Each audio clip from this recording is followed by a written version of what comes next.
Awesome. Yay. Awesome. Welcome, everybody. Hi. And it's Friday, so it's the Quantum Alignment Show. And we are going to continue today our last conversation on power and the types. And I'm specifically having this, Jean says we've been live for a few minutes. So if you've seen me doing all kinds of things and adjusting my computer, I apologize for that, but glad you're live. So we are going to continue our conversation about power, and I want to have this conversation with you because I have seen in the Facebook comments that I find personally very disparaging, and I find them disparaging because I think that sometimes in the rhetoric of human design, we don't adequately address the power of each and every one of you. There is no one who is not designed to be powerful.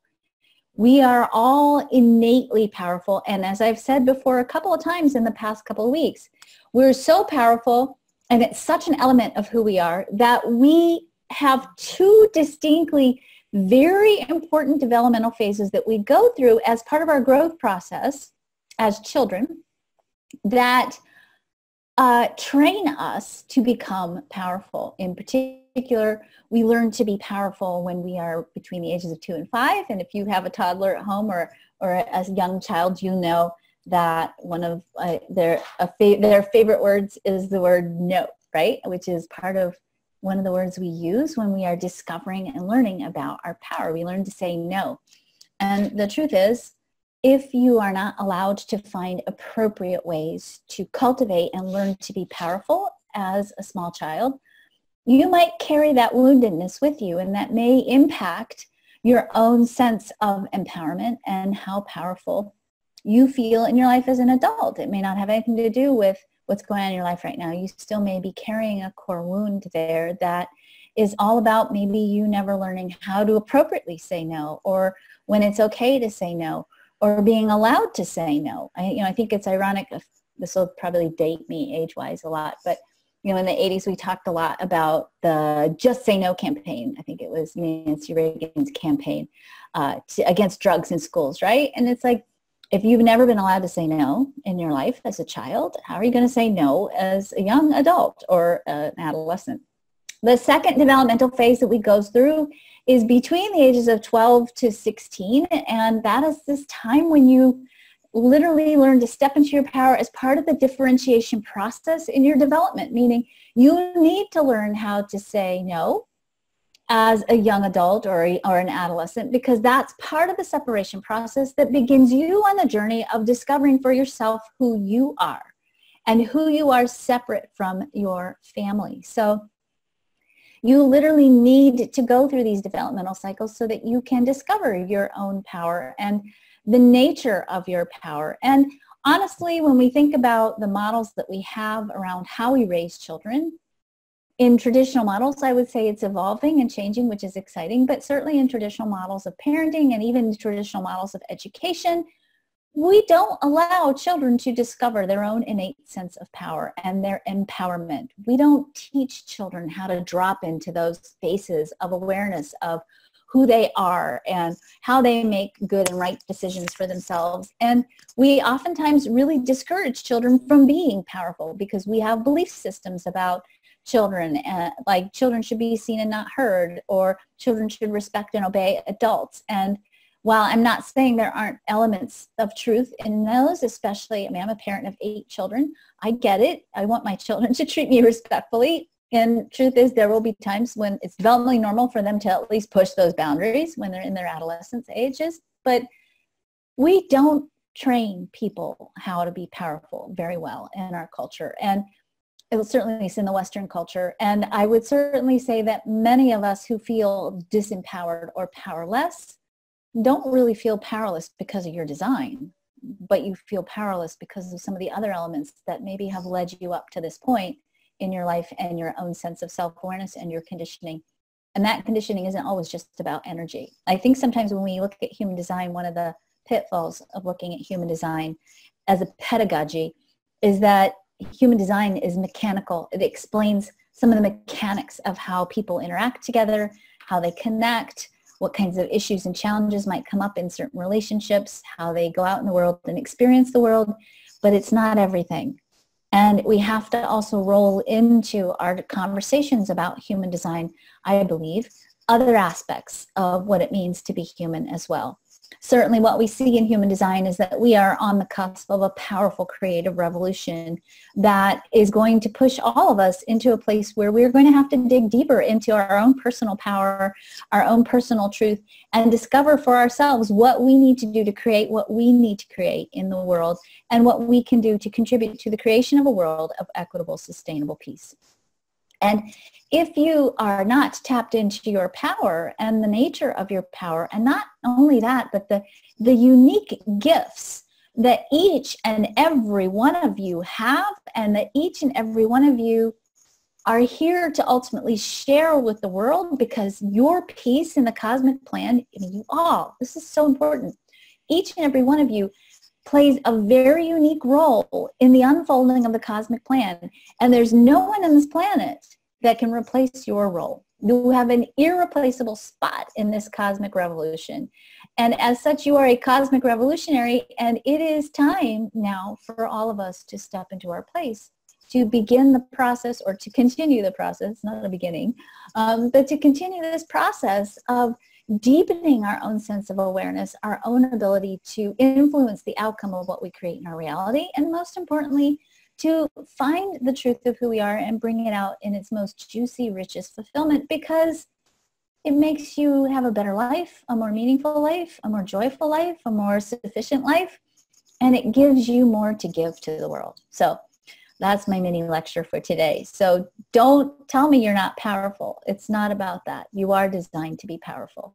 Maybe what we need to do, and we'll do this a little bit today, is redefine instead, what does it mean to be powerful? Because I would certainly say even the paradigms of power are changing, and the nature of how we describe power and how we live into our power are changing. And the old way of force and control as a way of being powerful don't work. And those are very finite energies to draw on when you are cultivating your personal and even our collective power. All right. Cindy, can we see the slides? Are they working? Yes, they are working. And if I do this, are they working? They advanced. I now see. Okay, good. Always good to check. I have definitely had like the weirdo tech week this week. So I'm excited that things are working. So let's talk first today about power and the types. And I know that for some of you, this may seem like a review, but I will tell you that I'm actually getting ready next week to lead a quantum leadership retreat, which you're all invited to attend, and also teach, or not teach, but to join my human design specialists in our annual conference/retreat in Flagstaff, Arizona. And this year, I will be reviewing some very basic information, as I tend to do every year, not because I want to bore people to death, but because there's power in hearing it again. Because sometimes when you hear it again, you hear it the way you need to hear it in this expression, in this moment of your life, because maybe there's a facet or an asset that you are going to tap into in a new and expanded way. Let's start first with this comment, because I think this is a very important understanding. If you are not living true to not just the spiritual purpose, but to the purpose of your human design type, you will feel the emotional theme of your human design type. That being said, let me just say that you're always, no matter how high of a frequency you're vibing with, you will always experience the emotional theme of your type, because that emotional theme of that type is part of how you work with energy. And I really think the problem isn't so much the emotional theme as it's the way in which we interpret the emotional theme. So the manifester tends to feel anger. And when we talk about the anger of the manifester, we're often talking about it as a manifester that is not tapping into their power correctly. I believe that sometimes the manifester feels angry, and we call it anger, and it's not really anger, when their creative flow gets interrupted there's a buildup or backup of sudden energy that doesn't get to move freely. And so it explodes sometimes out into the world, or it creates explosions in the world. And those explosions of anger are not really anger per se, as it is the creative flow of the manifestor gets interrupted. For the generators, the frustration, the emotional theme of frustration is oftentimes an indication that you are living on a plateau, and that plateau, yes, Cindy? Are there slides for this? There are sort of slides. I mean, is there a generator slide? There will be. We're not. We haven't got there yet. The slides, yeah. No, I was just wondering if. I'm ad-libbing. Oh, okay. I just was double checking. So yes, hang on. Slides are coming, I promise. So the generators feel frustration as part of their natural expansive cycles. Frustration is really the symptom that energy momentum is building for the next opportunity or the next surge in mastery. So when you are a generator and you are frustrated and you come and you get a reading with me or one of my human design specialists, what a lot of times I'll say, and I know my specialists say this too, is you're feeling frustrated and you're a generator, that's awesome, because what that means is you're about to have a breakthrough. You're on that cusp of energy buildup and momentum, and it's pushing you, it will push you ultimately to the next opportunity. When the projectors are feeling bitterness, I think sometimes we mistake that bitterness for exhaustion, and that the bitterness oftentimes is a symptom that you haven't been using your energy correctly, that you haven't remembered when enough is enough.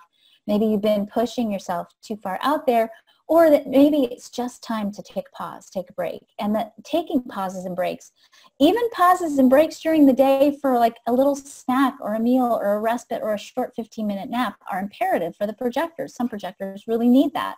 And if you don't take that, if you're not consistent in your sense of self-worth and self-value, and you're not valuing yourself as a projector enough to take those breaks, then you really need to cultivate the sense of value necessary for you to sense that the bitterness is really the exhaustion, and to give yourself the permission, sometimes it has to come from you sometimes, to take a break, and that there's no shame in resting. And of course, for the reflector, the theme of disappointment often comes from not being in the right place with the right people and trying to push that infinite wisdom of yours, that reflective awareness of yours out into the world and make change. And when you're disappointed, sometimes it really isn't just that you're not living true to your theme. It might be that you're not in the right place, or it's time to make a change, or it's time to be different. To be in a different place with a different group of people in a different community, because you are oftentimes better served when you yourself are in the community who you are designed to serve. The other thing that happens is if you're not living true to your purpose, and that's your mundane purpose as well as your spiritual purpose in your human design, you're also going to feel really disconnected from source, which means you start to feel really unsupported in every aspect of your life, and it becomes difficult to tap into powerful creative energies such as faith. And faith oftentimes is a source of tremendous power, because when we have faith, meaning that when we understand that sometimes we want to create something that we don't know how to create, or we need something we don't know how to create, when you have faith, you know that it's okay to trust in the timing to allow it to unfold correctly for you according to your human design type. And when you feel disconnected from source, or you don't trust source, or you don't trust in the goodness of the infinite supply of the universe, when you're out of sync with that, because you're not living true to who you are, and consequently you're not really tapping into your resources and your support, you start to increase that sense of disconnect and operate in a very limited way, and you don't tap into the true power of who you are. So I'm going to go through, in the next two slides, did it move, Cindy? Yes, it did. Yes, it did. Okay. In the next couple of slides, I'm going to go through the spiritual and the mundane purposes of the types, mostly because I want you to rethink perhaps some of the vocabulary that we use in human design around the types, and to give you perhaps a different perspective on how to understand the true nature of your type and the purpose of your type. Manifestors, first of all, have a spiritual purpose that is about translating divine inspiration into action. When you are a manifestor, there is an internal, nonverbal, divine creative flow that is coursing through your essence. And as a manifestor, because that alignment, when you're living true to who you are, is so intimate and so intertwined literally into the physicality of your beingness, your role in life is to translate that inspiration into action, to get the inspiration, feel it, sense it, talk to it, play with it, dance with it, and then put it into action as an initiating force in the world. You are here to ultimately, through your actions, initiate others into possibility. And when you are serving that divine flow and recognizing that your power is not about, I'm so powerful from an ego place, but understanding that the nature of your power as a manifestor is to be a sacred steward to that divine creative flow. That when you serve the world from that place, it makes it a lot less scary for you to step into your power, because you start to realize that your power isn't about you necessarily. It's about you serving the power that courses through you. The themes that often come up for the manifestor, and these are with every one of these types that we go through, I'm going to give you exploratory questions that I want you to play with, because we're not going to find the answer probably in this call, because these are all personal questions and personal explorations. But I really do want to invite you, all of you, to really explore these questions that I'm going to give you today, and take them home with you, and take them into your dream time, take them into your contemplative practice, take them into your meditation.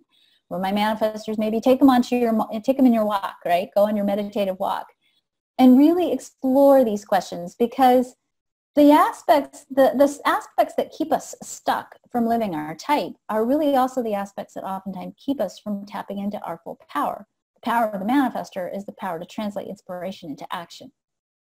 And when the manifestor gets confused about their identity, mostly because people don't get the manifestor, and they have experienced over the course of their lifetimes people judging them because of the anger, which was the interruption of the creative flow, or judging them because as children they exerted their power and it was not okay, perhaps in the family that you grew in, to express your power, so you learned to shut it down. Or maybe, particularly for manifestor women, particularly for my older manifestor women who are like in their 50s, 60s, and 70s. Yes, that's me too, older, yes. That when we talk about the cultural norms that we have for women and power, and for many manifesting women especially, it's not okay, or it's never been okay or safe to really step into that power, because it's an initiating energy. And the traditional archetype of the woman in Western culture is not initiating, it's responsive, right? You think about going to a middle school dance or a high school dance, right? It's the boy who asks the girl, right? Or even when you think about getting married, it's the man who asks the woman. And for the manifestor woman, that's not correct. That's abdicating or pushing down your natural power. You're not here to wait for somebody else to tap you into action. You are the source of action by virtue of your connection to that inner creative flow. And when you are not aligned with that place of action, or it has never been sanctioned or safe for you to express that power, then what happens is you learn to hide it, and you don't fulfill that full expression of your power. So the question for my manifestors I really invite you to explore is, do you express your full power, or are you hiding it? And in your imagination, when you really think of yourself as being, a powerful person, are you really tapping into the quality of power that you feel inside of yourself, or are you downplaying it?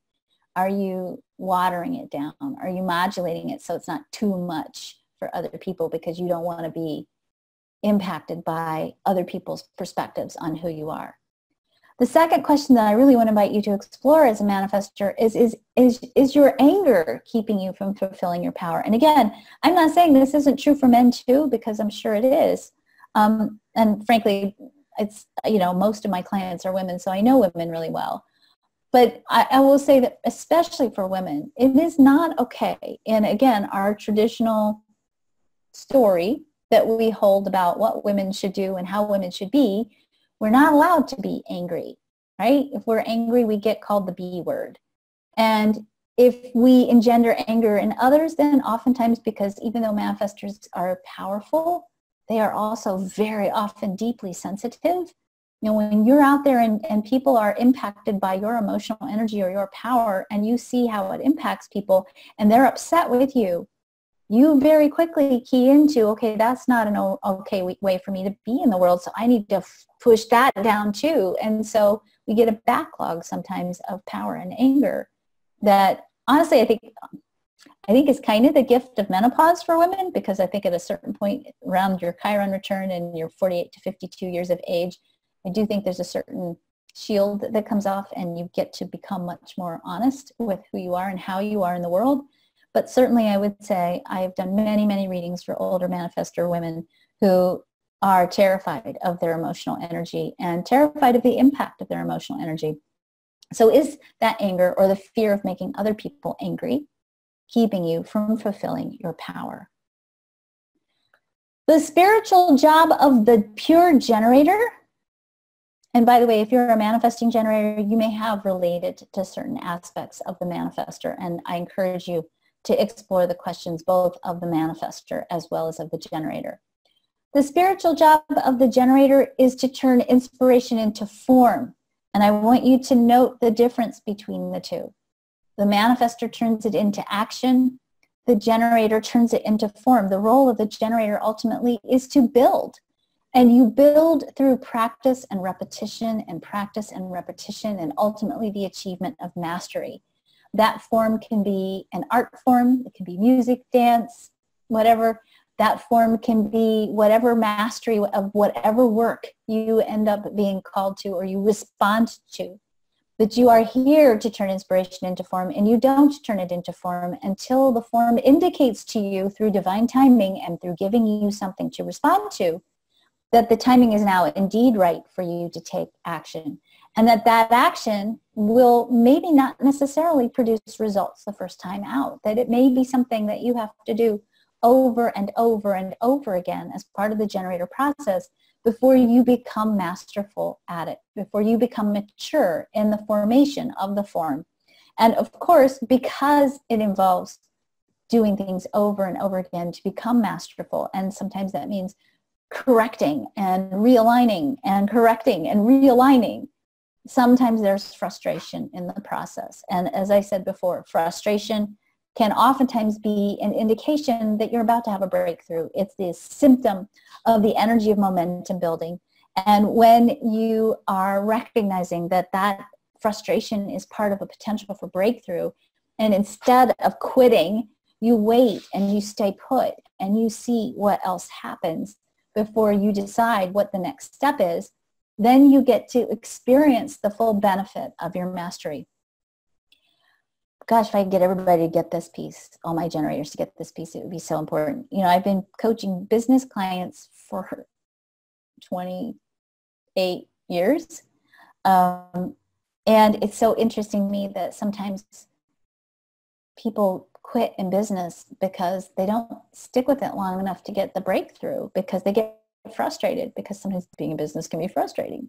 And, you know, that frustration piece creates quitters. And oftentimes what happens for the generator is they don't get to experience the full expression of their mastery because they quit too soon. They let the frustration run the show instead of the tenacity and the endurance and the holding on to the vision and the awareness that the frustration is oftentimes the symptom of the next breakthrough. So the manifesting generators and the generators both, your question here is, am I expressing my mastery or am I settling for less, particularly if it allows you to avoid the frustration? And of course the question becomes, is frustration keeping me from my masterful destiny? Another way of saying that is, do I quit too soon? Have I quit too soon? Am I quitting? Am I letting frustration run the show? So as I said, this is true both for generators and manifesting generators.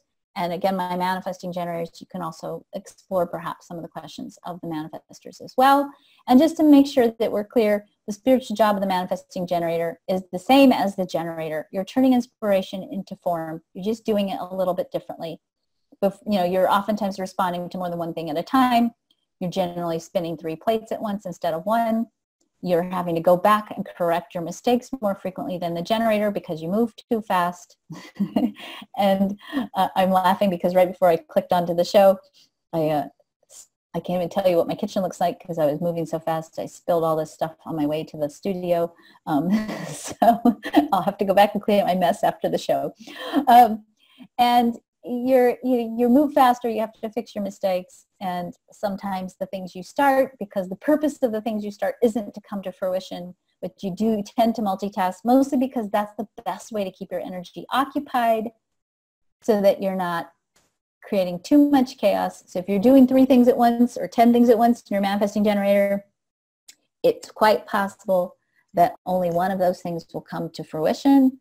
And that doesn't mean you failed the other things. It just means that sometimes the purpose of the manifesting generator's multitasking is to keep your energy occupied so that you don't fry your circuits, because it's a lot of energy to hold and it's intense. And if you don't keep it occupied, it creates mischief, particularly when it starts to get frustrated. And again, the questions for the manifesting generator are just the same as for the generator. Am I expressing my mastery, or am I settling for less? Is frustration keeping me from my masterful destiny? Our projectors. Projectors have a very unique and incredibly powerful role. And it's my projectors who oftentimes are the ones who are saying, well, about the projector, they're not powerful. And part of the reason why you may not feel powerful is because the world isn't quite ready for you yet. And I want to invite you to really reframe the power of what you're doing.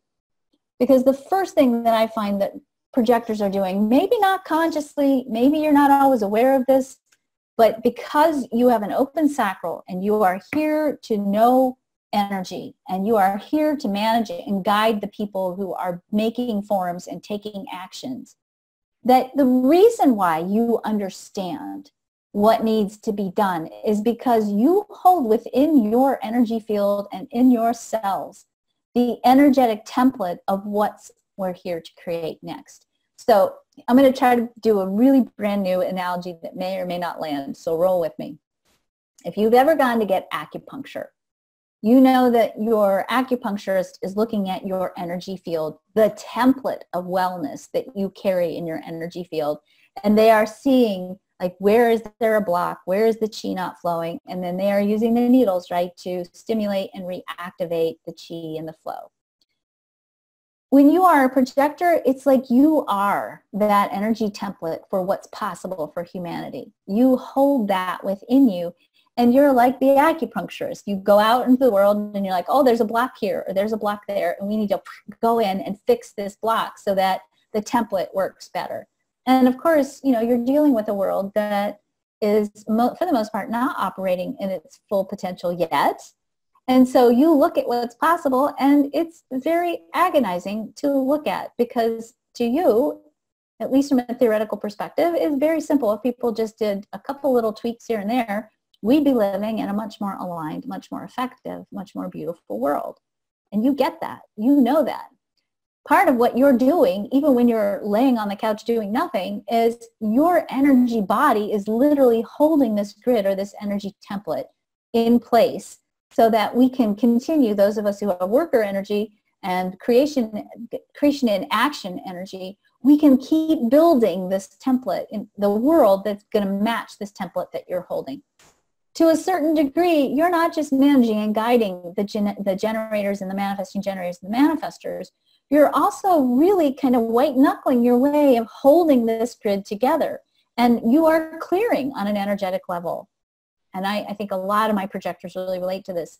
Again, even when you're laying on the couch, you're scrubbing the energy of the world, or you're holding it together. And your role here is to ultimately heal the planet and get us ready for the next phase in the evolution of humanity.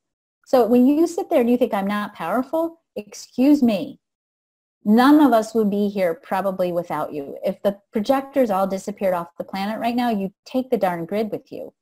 And we would be left with a bunch of crazy people just running around coming up with interesting ideas that would create disaster and chaos. You know this is true. If you're a projector, you look at your family and you look at what your family's doing, what you know they could be doing better. Imagine that on a global level. It's probably, actually, that's what it looks like, right, on a global level. We need you here to manage and guide and direct the rest of us. The challenge is holding not your power, okay? And that's important. I really want you to get that. It's not your power that you have problems holding. It's the value of who you are and what you do that I find that most projectors really struggle to hold on to, because we so deeply in a materialistic consciousness that we're still emerging from as we move into quantum consciousness, we still so deeply value people by virtue of their material worth and their work, that when we can't see the work that you're doing, we think, or society tends to devalue what you're doing. Well, that's bunk. And that's bad on us because we can't do what we're doing without you. So the question for the projector that's vital for you tapping into the true nature of your power. And by the way, I'm just going to tell you something.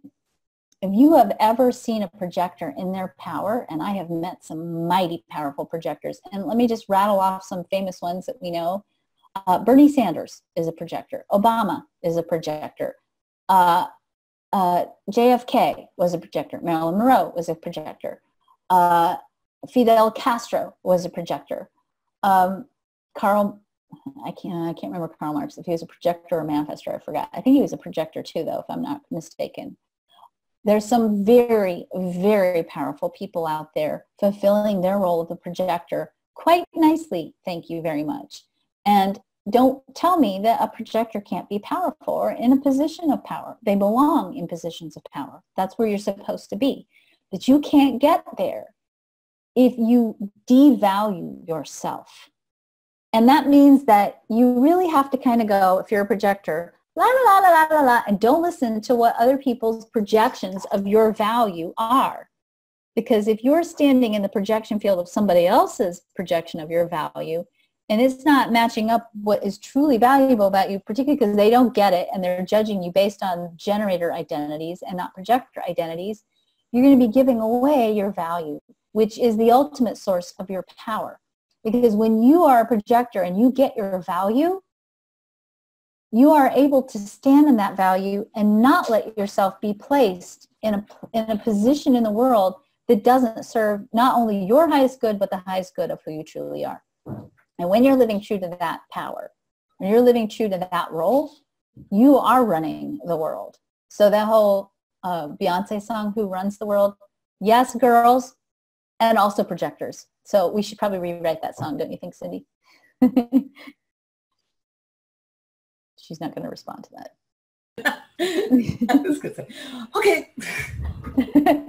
So the second question that I invite you to explore, because I will say the most disempowering energy that a projector can hold is bitterness. And that bitterness oftentimes comes from you comparing yourself to generators. So stop that, because you're not a generator, and you should be grateful that you're not, because you're a projector. You know, in the perfect world, in the manifesting, in the generator, in the human design world, that was not meant to be a Freudian slip. I apologize. It is not a manifestor generator world, okay? It is and will become more and more a projector world. And in the projector world, the projector serves best when we place them on a throne and we say, okay, mighty projector, what should we do? And hopefully we'll continue to move in that direction. Because a projector that's living true to their type and holding their value and serving the people that they're here to serve, and not comparing themselves to the generators around them or the manifesting generators around them, but is instead saying, okay, this is who I am. This is my role. I have a reading assignment for all of my projectors. Write this down. If you don't have a pen, write it down. Go get a pen and write this down. I want you to go get the book Frederick by Lionni. It's a children's book. And it is the story of a projector mouse. And I want you to read that book, and I want you to get how powerful that mouse is in that story, because that's you guys. You are the ones who get the mouse family through the winter unscathed because you take care of them, because you get it, and you hold that value, and you don't descend into the generator world. You stand in that value, and you let the bitterness be a signal that you're overdoing it, and that you're too valuable to push too hard. So go back and rest until you regenerate your energy, and then see what shows up. The fastest, projectors often ask me, how do I get an invitation? And I'll tell my projectors, the fastest way you can get an invitation is to stand in your value. Because when you hold your value, then you are able, much better able, to get the invitation, because people get it when you get it. If you can't hold your value, it's hard for people to see your value.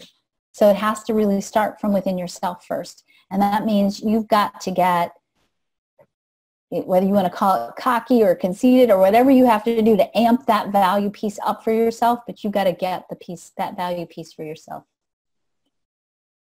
The last type is the reflector. The spiritual role of the reflector is to serve as a barometer for the evolution of the planet. And again, my reflectors are often talking to me about how powerless they feel. And I will say that in just a minute, I'm going to talk about the power of your aura and the power of openness. And I want you to understand that when you are a reflector and you feel powerless, that means you're in the wrong place. The reflector is designed to feel good. And if you are a reflector and you are not feeling good, then you're not in the right place. You're not serving the correct reflection. And that means you need to obviously do this in the way that's correct for you as a reflector. You've got to take your time, because it takes time when you're a reflector. You're not here to move fast. But you got to take your time and get yourself into your right place. And that may mean you have to experiment and explore for a while and follow the trail and follow what feels right. But you have to put yourself in the right place so that you're serving as the correct barometer. If you don't feel good, you're not in the right place. And if you're disappointed, it means you're not in the right place. You're here to reflect your tribe. You're here to reflect your people. And when you're in the right place, things click a little bit better. The other challenge for the reflector is that because the reflector carries so much openness, it's very easy as a reflector to merge. And because you don't make change quickly, if you've merged your energy into someone else and you have intertwined that energy so completely that it's difficult for you to sense yourself in the midst of somebody else's energy, and this is especially true sometimes for reflectors in relationships, that when you're intertwined with somebody else's energy, you lose connection to what's good and right for you, and you get swept up into somebody else's energy field. And then you're making decisions not in the way that is right for you, and decisions that are not even based on your own energy, but decisions that are based on your experience of other people's energies. And then you're moving yourself further and further away from what's good and right for you.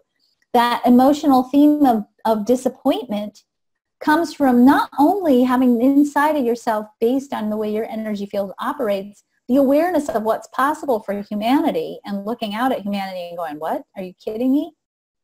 But also from the disappointment that comes from making a series of decisions with people or in the midst of people that take you further away from what's truth for you rather than aligning with your own innate understanding of yourself. And that takes sometimes some difficult decisions. It means it takes yourself having to get yourself into a state of taking your time, which is crucial for the reflector. And we say the reflector needs a 28-day waiting cycle. I will say in my experience of reflectors, my oldest stepdaughter is a reflector. Sometimes it takes 2, 3, sometimes 4 cycles, lunar cycles, before you get that clarity. And sometimes that clarity doesn't come until you get yourself out of other people's energies for a while. And you may need to go away or take a retreat or even break auric space. And even then, because you absorb energy so beautifully, it can take time away before you can get really clear and locked onto what is the right choice for you. So time is imperative. And sometimes making sure you're clear about whose energy you're holding and making sure that you're not compromising who you are. And it's tricky for the reflector. And the real marker is, do you feel good where you are? And if you're not feeling good, don't make your decisions in that place. Get yourself to a different place to make the bigger decisions for yourself in your life. So the questions for the reflector become, can I be, meaning be who you are, or am I merged? Are the decisions and the choices and directions you're taking because you've absorbed somebody else's energy field and you've identified with it? And then is the disappointment of what you're experiencing keeping you from being present to where you are, being aware of what's going on, seeing and observing but not being merged? and from being yourself. You may not have definition in your centers, but you still have definition in your chart. And those gates that you hold, I encourage all my reflectors, get a reading where somebody can go really into the depth of your gates and the themes of your gates, because that is who you are. That is the strength of your consistency. And understanding that gives you a deeper awareness of who you are in the context of the flux of energy that you're constantly experiencing. Let's talk now, as we come through our reflector conversation, a little bit about the power of openness. When we look at your chart, you'll see you have things colored in and things that are white. The colored we sometimes call defined. The white we sometimes call open. Anything that's defined is energy that you have consistent access to, and it's fixed, meaning it operates in a consistent way. Thematically. Let me make sure you understand that that's thematic, because that doesn't mean you can't grow and change over the course of your life in your defined centers. You can. It's just you're going to tend to grow in a specific theme. You're going to experience that energy along a specific theme track. That defined energy is what you radiate out into the world. You all get that. The piece that I really want to explore a little bit more deeply is openness. Anything that's white in the chart is what we call open or undefined. That's true for centers, and that's true for gates and channels. So everybody has white openness on their chart. Now, I want to go back and review something that we talk about a lot in the beginning of human design, but sometimes we forget, and that's this. Where you have openness, you are taking in energy and information, and you're amplifying it. You're not just going, hey, I'm feeling this. You're experiencing it in an amplified way. So you're taking it in, and you're literally blowing it up inside of you. And you're not just blowing it up to a certain degree because you're living in that expanded energy. You're amplifying it and you're holding it in an expanded way. So when people tell me a lot, oh, well, I don't have this or I don't have that in my chart. So you have the whole dang chart. Okay, we all have all of the chart. I've said this a million times, so I'm going to keep saying this until we get it. Everything that's colored in is consistent. Everything that's open has variability, but it's still there. It's not like you don't have it. It's just variable.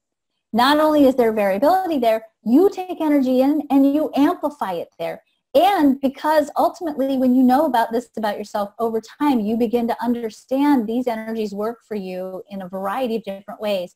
You can consciously call on these energies in the short run, not sustainably. This is the thing that's really important to understand about openness. You can use the energy in your open centers. You can't sustain that energy, can't hold it forever, but you can use it temporarily.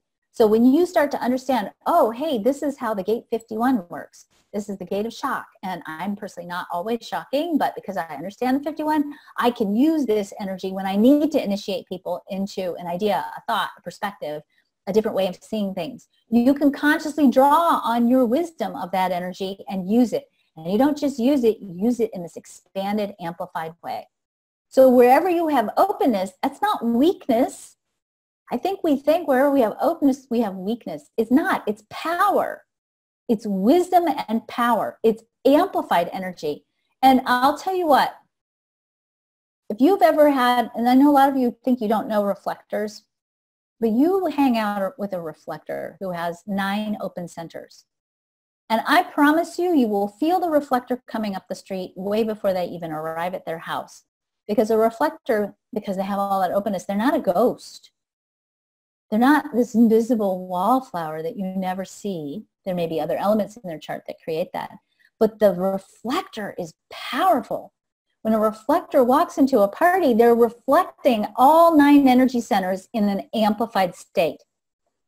That's why you see a lot of reflectors in positions like on stage, acting, and engaging in the expression of the human journey, because they get it so deeply and they can hold it so profoundly and in such a powerful way. Your openness, the openness of the reflector, or any openness that you have in your chart, is not weakness, it's power. It just takes time, though, once you meet your human design and you study human design and you learn your human design and you start to really shift your awareness about how your energy works. We don't naturally go to the power of the openness until we've experienced our type a little bit more intimately over a couple of years.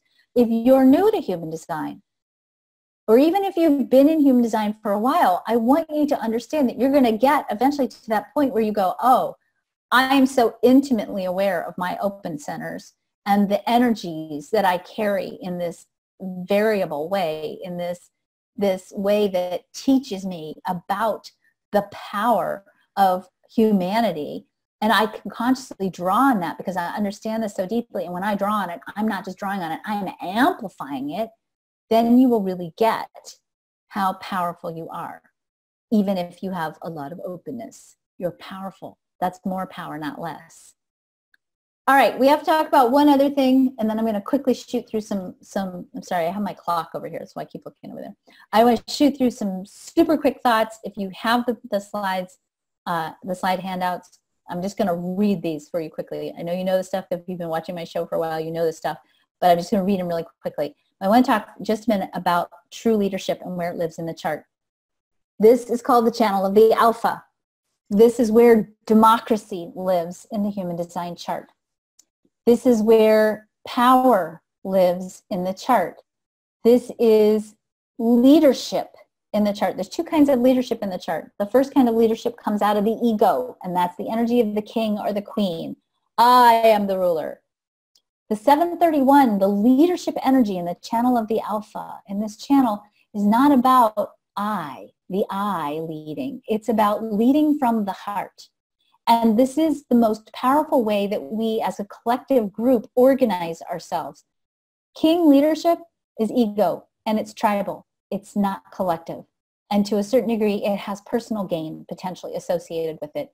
The channel of the alpha has no personal gain associated with it. It's leadership energy that is recognized and called out. And it's called out by the group, by the collective that we live in. And it's through the collective that we support the energy and the possibility of leadership.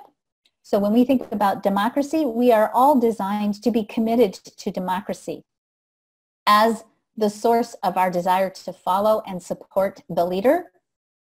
That means that sometimes in a democracy, we don't like what's going on. That means we change what happens in a democratic way. There is no dictatorship in the high expression of the human design chart. There's no individual person taking control as the highest form of leadership in the chart. Leadership comes from people organizing themselves and choosing someone to represent the group. And we support the representative of that group as the power of our collective leadership. This is not a political conversation I'm having right now. I am talking about the archetype of leadership in the chart.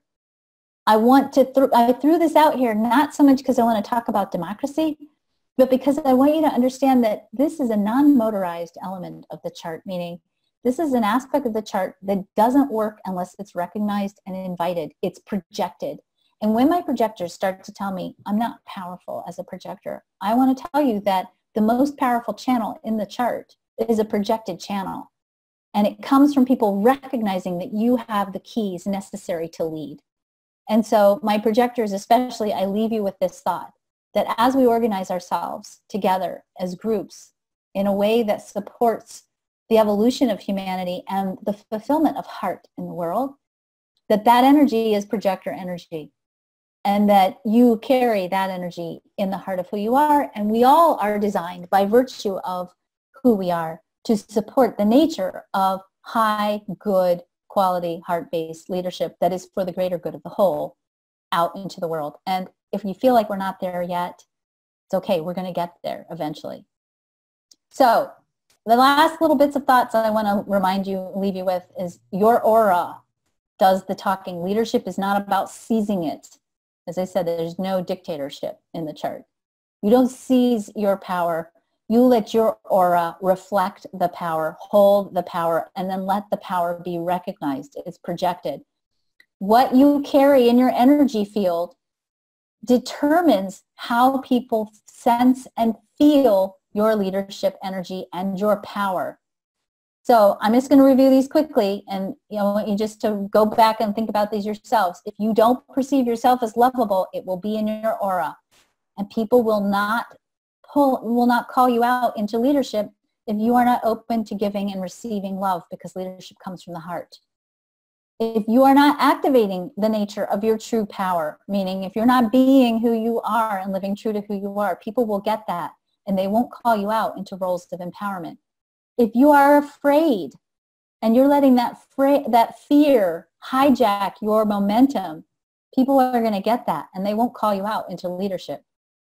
If you don't know how to choose what's right for you because you don't understand your type or you don't trust yourself, it's going to be hard for people to call you out into a position of leadership.